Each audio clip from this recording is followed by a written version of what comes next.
যার নেতৃত্বে ব্যস্ত চলবে, ওনাকে কি দুনিয়ার নেতৃত্ব দেওয়ার জন্য যুদ্ধ করতে হয়? কি বলেন? সেই জন্য গরিব নওয়াজ বলতেছেন, দুনিয়ার বাদশাহ হোসেন, পরকালের বাদশাহ হোসেন। দিন মানে হোসেন, দিনকে রক্ষাকারী হলেন হোসেন। বড় করে বলুন সুবহানাল্লাহ। দিন রক্ষা করেছেন কে? ইমামে হোসেন। সরদার নাদাত दस्त दर दस्त यजीद हक्का के बनाए ला इलाहा इल्लल्लाह अस्त हुसैन। बरकर बोलুন সুবহানাল্লাহ। গরিব নওয়াজ বলতেছেন যে সরদার নাদাত দস্ত দর দস্ত यजीद মাথা মুবারক দিয়ে দিয়েছেন, শাহাদাতকে বরণ করে নিয়েছেন, কিন্তু এজিদের হাতে হাত দেন নাই, বায়াত গ্রহণ করেন নাই, এবং নিজের সরে ভাগ দিয়ে সপরিবারে শাহাদতকে বরণ করে প্রতিষ্ঠিত করেছেন লা ইলাহা ইল্লাল্লাহু মুহাম্মাদুর রাসূলুল্লাহ সাল্লাল্লাহু আলাইহি ওয়াসাল্লাম। বরকরে বলুন আলহামদুলিল্লাহ। তাইলে আজকে যে আমরা কলমা পেয়েছি ইমাম হোসেনের শাহাদতের বিনিময়ে, ঠিক কি না? সেই ধারাবাহিকতায় আউলিয়া কেরাম আমাদের এই পাক ভারত মহাদেশে ইসলাম প্রচার করেছেন, দিন প্রতিষ্ঠিত করেছেন। যেমনি ভাবে নবীজির অদৃশ্য নির্দেশ প্রাপ্ত হয়ে আমাদের মাঝে তশরিফ এনেছেন, যার বিষয়ে কিছু বলার জন্য আমাকে সাবজেক্ট দেওয়া হয়েছে। আমি মনে করি আপনারা আমার চাইতে আরো বেশি জানেন। আপনারা, কারণ হুজুর জাহেরি হায়াতে, দুনিয়াবি হায়াতে হুজুর এই মসজিদ কত বুজুর্গ মসজিদ, এটা কত বুজুর্গ মসজিদ, যে মসজিদে হুজুরের মতো জাত খেতাবত করেছেন।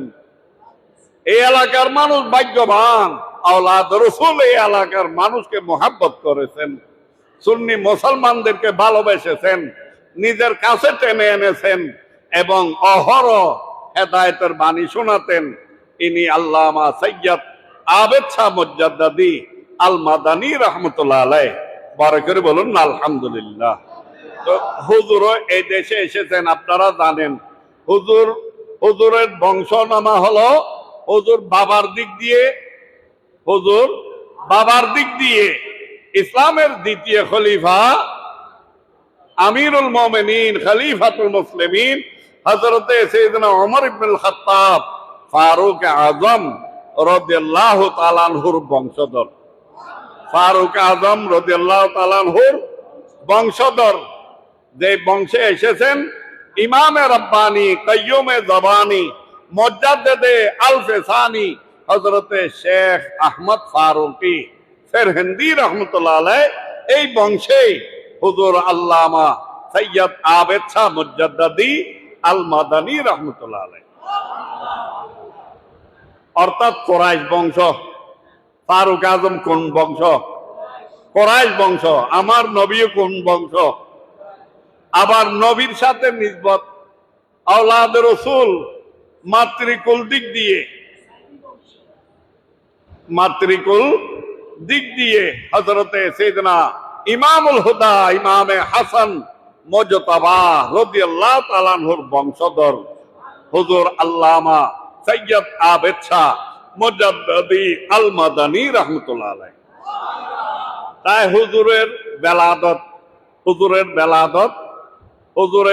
জন্ম, হুজুরের শোভাগমন, তশরিফ আওয়ারি বাংলাদেশে নয়, ইন্ডিয়া রামপুরে নয়।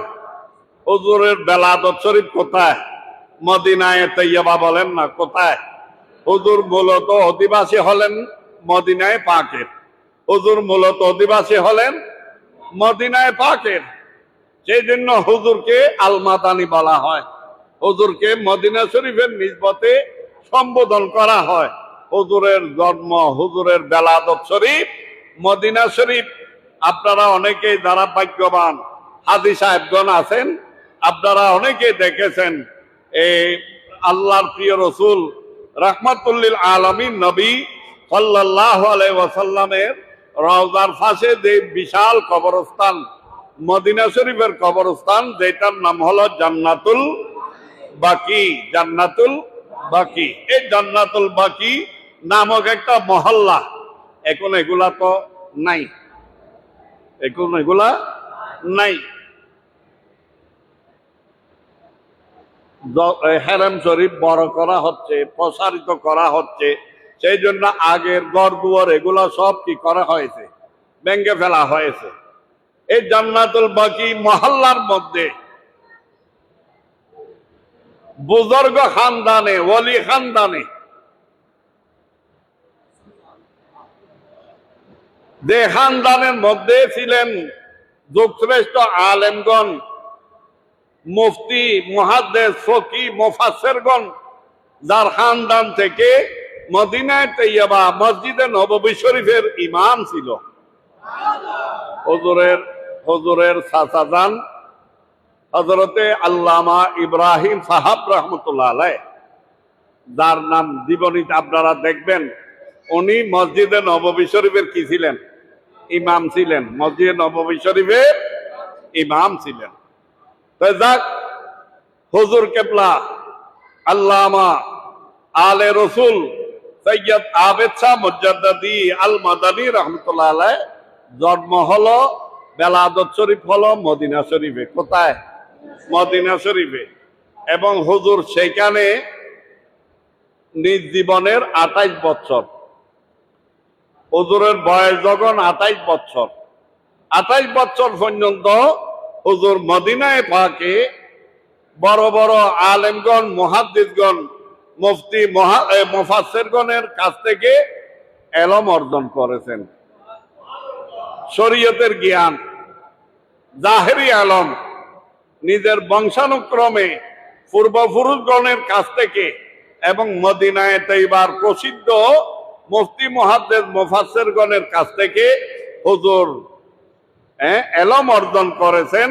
শরীয়ত, হাকিকত, মারফতের জ্ঞান অর্জন করে পরে হুজুরের বয়স যখন 28 হয়েছে, তখন ওমর শরীফ 28 হওয়ার পর আল্লাহর প্রিয় রসুলের বাতেনি নির্দেশে হুজুর কেবলা তশরিফ এনেছেন। কোথায়? ইন্ডিয়াতে। তখন কিন্তু এটা কি হয় নাই, বাক হয় নাই, অখণ্ড ভারত ছিল, অখণ্ড ভারত ছিল। তখন পাকিস্তান আলাদা হয় নাই, বাংলাদেশ আলাদা হয় নাই। হুজুর রামপুরে এসে বসতি স্থাপন করে হুজুর সেখানে দরস তদরিস, দ্বীনি জ্ঞান, কোরআন হাদিস, ফিকহ ফতোয়ার জ্ঞান বিতরণে বিভিন্ন বড় বড় মাদ্রাসার মধ্যে হুজুর আল্লামা সৈয়দ আবেদ শাহ মুজাদ্দিদি আল মাদানী রহমতুল্লাহ আলাইহ কি করেছেন? শিক্ষকতা করেছেন, মুহাদ্দিসি করেছেন, মুফাসসির হিসেবে ছিলেন, ফকি, মুফতি হিসেবে ছিলেন। হুজুরকে মুফতি আজম, মুহাদ্দিস আজমও বলা হয়। বরকত বলুন সুবহানাল্লাহ। আমাদের পীর সাহেব হুজুর কেবলা মূর্খ নয়, অজ্ঞ নয়। কি বলেন? বর্তমান সমাজে দেখলে পীর সমাজের মধ্যে বেশিরভাগ পাওয়া যায় ও বাপ দাদা পীর ছিলেন, সেই জন্য নিজেরও পীর সেজে বসেছে, কিন্তু মাদ্রাসার বারান্দায় জীবনেও হাঁটে নাই। এরকম অনেক পীর হয়ে গেছে না? শরীয়তের কোন মসলা মসাইল জিজ্ঞেস করলে বলতে পারবে? হ্যাঁ, আপনার ইবাদত বন্দেগীর কোন নিয়ম কানুন বলতে হলে বলতে পারবে? পারবে না। নিজের মধ্যে নাই জ্ঞান, সে কিভাবে মুরিদকে তলকিন দেবে? কি বলেন? কিন্তু আল্লাহর কাছে কোটি কোটি শুকর যে আল্লাহ আমাদের মতো, আপনাদের মতো এমন একজন মহান ব্যক্তিত্ব দান করেছেন, যিনি শুধু বংশগত কোরাইশ বংশ, নবীর বংশ, ইমাম হাসানের বংশ, শুধু এটা নয়, যিনি এলমের দিক দিয়ে ছিলেন মহাসাগর। এলমের দিক দিয়ে ছিলেন আল্লাহ আকবার।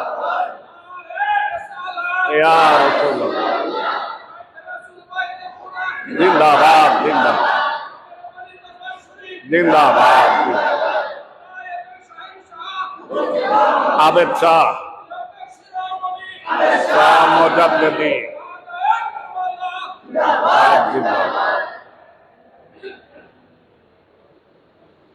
ইনি শরীয়তের এলমের মধ্যেও, তরিকতের জ্ঞানের মধ্যেও, মারফতের জ্ঞানের মধ্যেও ছিলেন মহাসাগর।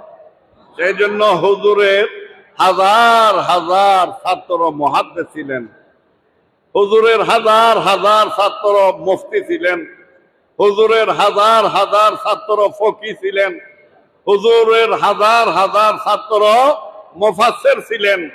বাংলাদেশে নয়, ইন্ডিয়া পাকিস্তানের মধ্যে। বরকর বলুন সুবহানাল্লাহ। কারণ হুজুর ইন্ডিয়ায় এখানে সংক্ষিপ্ত জীবনীর মধ্যেও দেওয়া হয়েছে, কয়েকটা মাদ্রাসায় এই দ্বীনি খেদমত করেছেন। একটা হলো ভারতের কাটিহার, জেলা হলো বারোদা, মাদ্রাসার নাম ইসলামিয়া মাদ্রাসা। আরেকটা বোম্বে ইসলামিয়া মাদ্রাসা। আরেকটা হলো ইউপি ভারত, আপনার বাহরুল উলুম মাদ্রাসা। আরেকটা হলো লাহোরে যে মাদ্রাসা হুজুর পড়াইছিলেন সে মাদ্রাসা হলো নোমানিয়া। আরেকটা আলা হজরতের দরবারে বেরেলি শরীফে, ইউপি বেরেলি শরীফে মাদ্রাসায় রেজবিয়ার মধ্যে, মাদ্রাসায় রেজবিয়া। আবার দিল্লি আরেকটা মাদ্রাসায় হুজুর লেখাপড়া করাইছেন, এই অধ্যাপনা করেছিলেন, সেটাও ছিল মাদ্রাসায় নোমানিয়া।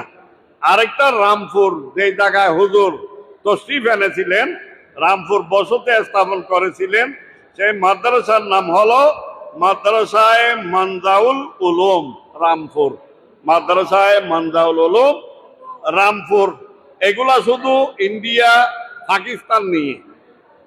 আর আমাদের বাংলাদেশে তশরিফ আনার পর হুজুর যখন সাতপুর হাজীগঞ্জে মুজাদ্দিদ নগরে বসতি স্থাপন করেছেন, সেখানে হুজুর হাজীগঞ্জ মাদ্রাসাতুস সাকালাইন এবং আমাদের এশিয়া বিখ্যাত দ্বীনি প্রতিষ্ঠান চট্টগ্রামের জামিয়া আহমদিয়া সুন্নিয়া আলিয়ার শাইখুল হাদিস হিসাবেও হুজুর অনেক বছর খেদমত করেছেন। শরীয়তের এলমের তথা কোরআন হাদিস ফিকহ ফতোয়া জ্ঞানের খেদমত করে হুজুর অনেক আলেম সৃষ্টি করেছেন। হুজুর অনেক আলেম সৃষ্টি করেছেন।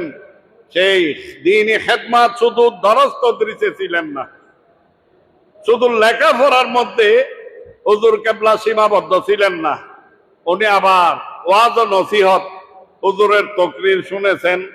এরকম কেউ এখানে আছেন কিনা জানি না, আপনারা শুনেছেন? হুজুর সৈয়দ আল্লামা আবেদ শাহ মুজাদ্দিদি আল মাদানী রহমতুল্লাহ আলাইহির তকরির, হুজুরের তকরির আরবি, উর্দু, বাংলা মিশ্রিত। উনি পুরোপুরি বাংলা বলতে পারতেন না, পুরোপুরি বাংলা বলতে পারতেন না। ওনার তকরিরের মধ্যে বাঙ্গা বাঙ্গা আমরা শুনেছি। হুজুরের তকরির আরবি, উর্দু, বাংলা মিশ্রিত ছিল। বাংলা বলার চেষ্টা করলেও হুজুর পারতেন না, কারণ হুজুরের জন্ম তো আরবে। হুজুরের জন্ম কি? মদিনা শরীফে। তো মদিনা শরীফে হুজুরের বেলাদত শরীফ, সেখানে হুজুর বড় হয়েছে। ওমর শরীফ শুধু মদিনা শরীফে 28 বছর। কত বছর? তো যিনি 28 বছর আরবের মধ্যে অবস্থান করেছেন, জন্ম হওয়ার পর থেকে লেখাপড়া করেছেন, 28 বছর বয়স পর্যন্ত আরব দেশে ছিলেন, তো ওনার ভাষা তো স্বাভাবিক আরবি, স্বাভাবিক আরবি। এরপরে যখন ইন্ডিয়া রামপুরে আসলেন, সেখানে আসার পর হুজুর একটু একটু করে উর্দু ভাষা, হুজুর কিছু কিছু কি উর্দু ভাষা বলতে লাগলেন। আবার যখন ভাগ হয়ে গেল, বাংলার জমিনে আসলেন, তাও আল্লাহ প্রিয় রসুলের গায়েবী নির্দেশে এই বাংলাদেশে শোভাগমন করেছিলেন। এখানে এসে আবার হুজুর কিছু কিছু বাংলা, কিছু কিছু বাংলা। সেই জন্য হুজুরের তকরির আরবি, উর্দু, বাংলা বেশিরভাগ মিশ্রিত থাকতো, বাঙ্গা বাঙ্গা করে কথা বলতেন। তো হুজুর যেভাবে পড়ালেখা দরস তদরিসের মাধ্যমে যেভাবে দ্বীনের খেদমত করেছেন, এইভাবে হুজুর রাত্র দিন ওয়াজ ও নসিহতের মাধ্যমে। কিসের মাধ্যমে? ওয়াজ ও নসিহত, হুজুরের বয়ান। যেমন এই বইটা ছাপানো হয়েছে, আমরা বেশি খুশি হয়েছে আলহামদুলিল্লাহ। বায়ানে ইমামে রব্বানী রহমতুল্লাহ আলাইহ, এটা প্রথম খণ্ড বের হয়েছে, আপনার সংগ্রহ করবেন। এখন তো আমরা আল্লামা সৈয়দ আবেদ শাহ মুজাদ্দিদি আল মাদানী রহমতুল্লাহ আলাইহ ওয়াজ শোনার, তকরির শোনার, বয়ান শোনার তো সুযোগ নাই।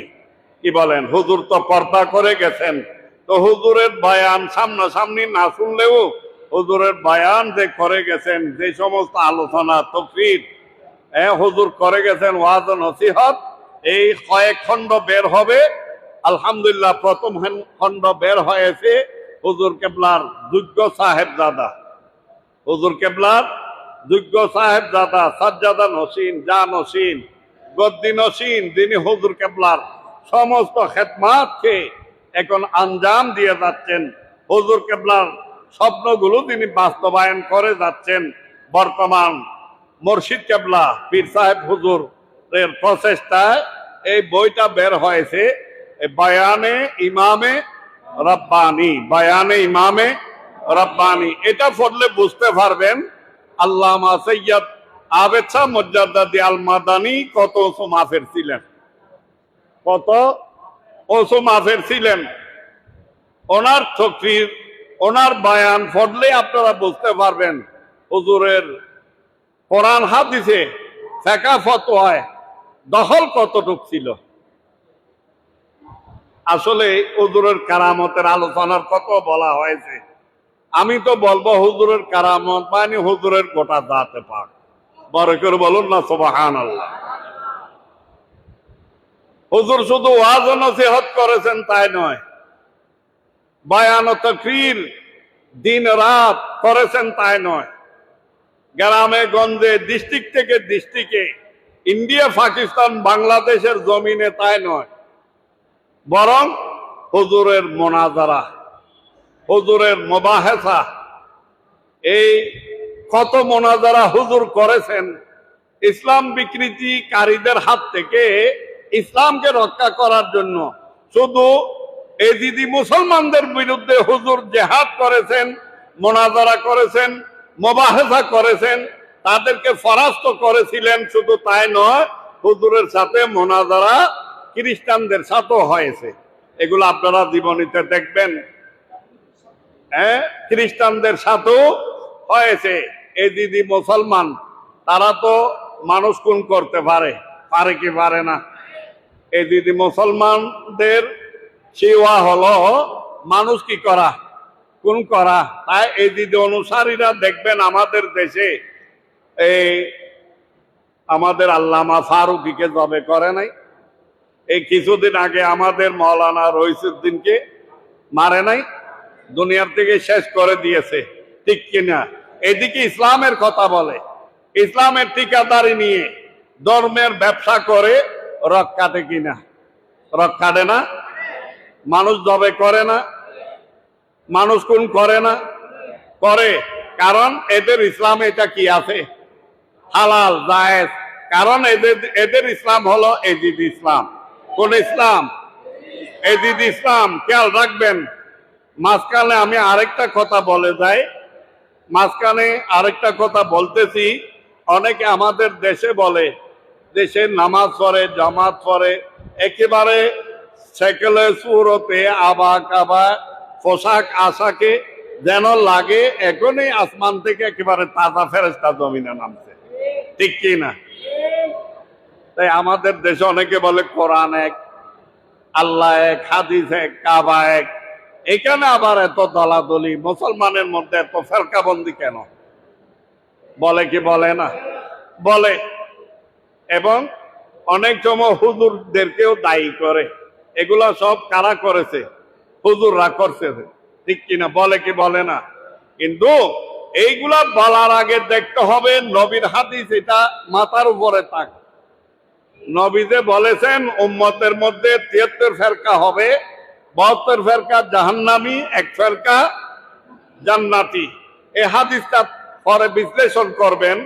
আগে বলুন 61 হিজরি কারবালার ময়দানে নবী পরিবার ইমাম হোসেনের নেতৃত্বে যে জেহাদ করেছিলেন, এটা কি কাফেরের বিরুদ্ধে, খ্রিস্টানের বিরুদ্ধে, ইহুদির বিরুদ্ধে, কি বলেন, হ্যাঁ, মুশরিকদের বিরুদ্ধে?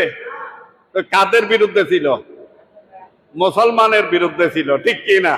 নামদারি মুসলমান, এজিদি মুসলমানদের বিরুদ্ধে।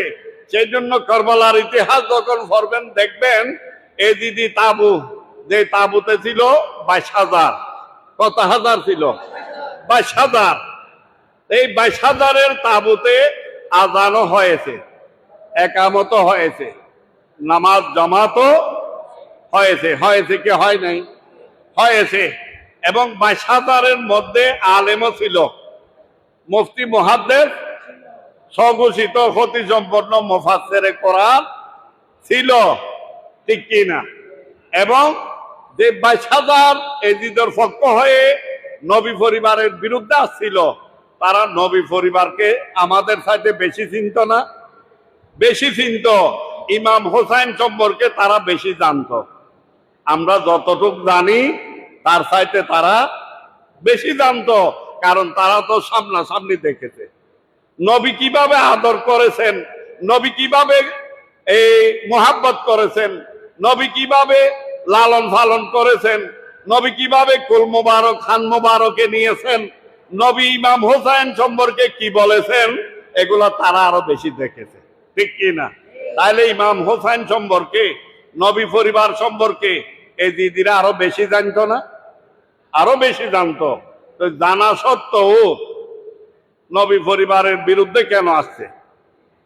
হ্যাঁ, আপনি বলতে পারেন তারা তো মুসলমান, তাদের মধ্যে দাড়ি ছিল, ঢিলাকুলুক মিসওয়াক ছিল, বিশাল বিশাল ফাকরি ছিল, জুব্বা ছিল, আবা কাবা ছিল, তাদের মধ্যে তো বহু হুজুর ছিল, আলেম ছিল, হাফেজ ছিল, মুফতি মুহাদ্দিস মুফাসসির ছিল। আপনি তাদেরকে ঠক কেন বলবেন? তাদের বিরুদ্ধে কেন কথা বলবেন? তাদের মধ্যে তো সব কিছু ছিল। এইরকম প্রশ্ন আমাদেরকে করতে পারেন কি পারেন না? অবশ্যই পারেন। আমি এটার উত্তর এইভাবে দিতে পারি আপনাদেরকে। তাদের মধ্যে যদিও আবাকাবা ঢিলাকুলুক মিসওয়াক ছিল, আলেম হাফেজ মুফাসসির মুহাদ্দিস মুফতি ছিল, কিন্তু তাদের মধ্যে নবী ছিল না। তাদের মধ্যে কি ছিল না? তাদের মধ্যে সব কিছু ছিল ঠিক, কিন্তু তাদের ভিতরে নবীর ভালোবাসা, নবীর মোহাব্বত, নবীর প্রেম ছিল না। বিদায় তারা নবী পরিবারের বিরুদ্ধে অস্ত্র ধারণ করেছে, ঠিক কি না? এখন আপনি যারা এজিদের পক্ষ হয়ে নবী পরিবারের বিরুদ্ধে কারবালার ময়দানে আসছিল, সংখ্যায় বেশি দেখে আপনি তাদেরকে হক বলতে পারবেন? কারণ যে ইসলামের নবী নেই, সেটা কি ইসলাম হতে পারে? হ্যাঁ, যে মুসলমানের অন্তরে নবী নেই, সেই কি সত্যকার মুসলমান হতে পারে? তাইলে বোঝা যায় যদিও 22,000 সংখ্যার দিক দিয়ে অনেক অনেক অনেক গুণ বেশি, তারপরও বেশি দেখলে আপনি হক বলতে পারবেন না, সত্যকার বলতে পারবেন না। কারণ তাদের মধ্যে নবী ছিলেন না। যেখানে নবীর আওলাদ হোসাইন নাই, সেখানে কি নবী থাকবেন? আর তাদের অন্তরে যদি নবী থাকতো, তাদের ভিতরে যদি নবীর ভালোবাসা থাকতো, তাদের ভিতরে যদি নবীর মোহাব্বত থাকতো, তারা কখনো হোসাইনের বিরুদ্ধে অস্ত্র ধারণ করতে পারতো না। তাইলে বোঝা যায় যদিও 72-82 নবী পরিবারের সংখ্যা, আর ওদিকে 22,000 বেশি হলেও সেরা হলো, তারা হলো এজিদি, আর এদিকে হলো 72-82 তারা হলেন হোসাইনি। তারা হলেন কি? হোসাইনি। তাইলে ইসলাম দুই দ্বারা বিভক্ত হয়েছে। কয় দ্বারা?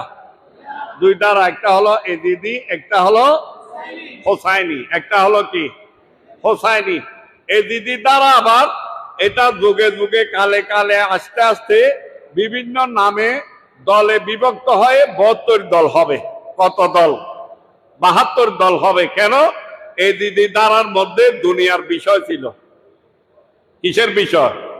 আমি বললাম না 22,000 যারা আছে, বহু হুজুর আছে, আলেম আছে, মুফতি মুহাদ্দিস মুফাসসির আছে, তারা তো ইমাম হোসাইনকে আমাদের চাইতে বেশি জানতো, ভালোবাসতো না, জানতো, চিনতো, কিন্তু মানতো না। কি মোহাব্বত না থাকার কারণে মানতো না। তো তারা ভালো করে আমাদের চাইতে বেশি চিনে, বেশি জানে, তারপরে কেন অস্ত্র হাতে নিয়েছে? দুনিয়ার কুকুর হয়ে গিয়েছিল। এদের ঘোষণাকৃত বিশাল অঙ্কের পুরস্কারের আশায় তারা নবী পরিবারের বিরুদ্ধে অবস্থান নিয়েছিল। তাইলে বোঝা যায় কিসের জন্য ইসলামকে ব্যবহার করেছে? দুনিয়ার জন্য। কিসের জন্য? ইসলাম ব্যবহার করেছে, কোরআন ব্যবহার করেছে, দাড়ি টুপি ডিলা কুলুক মিসওয়াক ব্যবহার করেছে, আবা কাবা জুব্বা ব্যবহার করেছে, দাড়ি টুপি রেখেছে, নামাজ, রোজা, হজ, যাকাত, আযান, ইকামত, জুমা, জামাত এগুলা প্রকাশ্য পালন করেছে মানুষকে ধোঁকা দেওয়ার জন্য। তাদের এগুলা মূলত ছিল ইসলামকে ব্যবহার করে দুনিয়ার জন্য। কিসের জন্য? তো খেয়াল রাখবেন, দুনিয়া যেখানে দ্বন্দ্ব সেখানে, দুনিয়া যেখানে দ্বন্দ্ব সেখানে। আজকে দেখেন আমাদের দেশে এক দলে বিভিন্ন গ্রুপ হয়, বিভিন্ন দলে বিভিন্ন গ্রুপ হয় কিনা? এক গ্রুপের মানুষ আরেক গ্রুপকে কি করে ফেলে? আরেক গ্রুপের মানুষকে মাইরে ফেলে, খুন করে দেয়। কিসের জন্য? ওই ঠান্ডা ঠান্ডার। এটা 72 দলে বিভক্ত হচ্ছে, হবে, হয়েছে। কেননা এটা ছিল দুনিয়ার বিষয়। আর ইমাম হোসাইন এটা শুধু মূলত প্রকৃত ইসলামের জন্য জেহাদ, সেই জন্য এটা এক দল, যে দলের নাম আহলে সুন্নাত। ইমাম হোসাইন যেখানে নবী